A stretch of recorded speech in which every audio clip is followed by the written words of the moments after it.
تازه او نوې خبر د افغانستان د بهرنیو چارو وزیر صلاح الدین رباني استعفا وکړه خو ولې او څنګه ویډیو را سره تر پای وګورئ په خپله به پوه شئ ګرانو مینوالو یو ځل بیا مو په سلامونو هرکلی کوم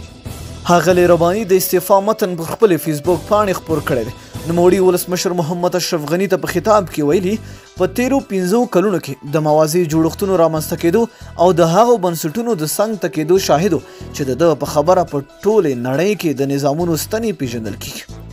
هغه له کوم مشخص چا یادونه نه ده کړې خو زیاته کړې ده چې د دولت له جوړښتونو سره د یوې شخصي NGO په توګه سلیقوي چلن کېده او په آګاهانه ډول یا ناپوهۍ سره د دولت کلیت تخریبېده ښاغلی رباني په خپل استعفا لیک کې نیوکه کړې چې د اصلاحاتو د شعار تر سیوري لاندې داسې مغرض چلن کېده چې په ټولنه کې د تبعیض او تعصب دودونکي او بنسټیز کوونکي دي او د ټولنې د یووالي بنیادونو ته په کلکه زیان رسوي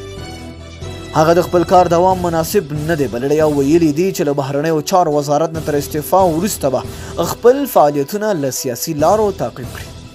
ښاغلی رباني د جمعیت اسلامي ګوند رئیس هم دی او د ملي یووالي حکومت د اجرایه رئیس عبدالله لخوا د بهرنیو چارو وزیر په توګه معرفي شوی و